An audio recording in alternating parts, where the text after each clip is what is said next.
So, paano mag-avail ng Pagsibol Village? Sabihan mo kung ang preferred location mo is Pampanga ba or yung Cavite natin.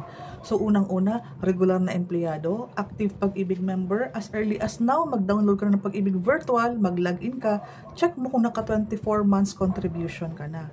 Ang edad mo po, at the moment, this year po, pag nag-file tayo sa Pag-ibig, ay huwag na pong lalampas ng 65 years old.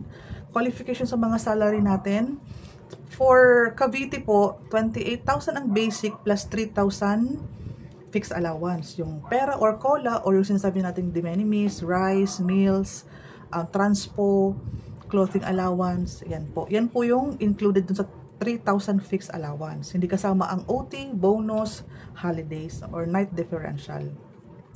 So, sa Cavite po, 28 plus 3,000. Sa Pampanga naman po is 29,000 plus 3,000 na fixed allowance, gaya ng mga nabanggit. Dapat po ay wala ka pong na-foreclose na Pag-ibig housing loan ng kabataan mo. In the event po na may existing housing loan ka, dapat po is updated ang bayad, hindi na-foreclose, hindi mo binalik sa Pag-ibig, kasi para cleared ka, wala kang record. In the event na meron kang existing housing loan, at kukuha ka pa ng Pagsibol Village, i-screenshot mo yung SOA or yung statement of account para mai-attach natin.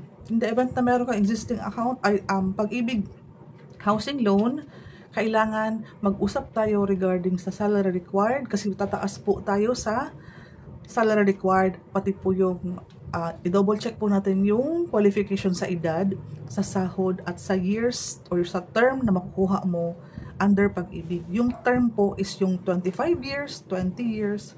Magbabago po kasi ang monthly conforme sa edad ng ating mga aplikante. So kung interested ka, directly PM me para makapag-usap tayo sa iba pang mga katanungan.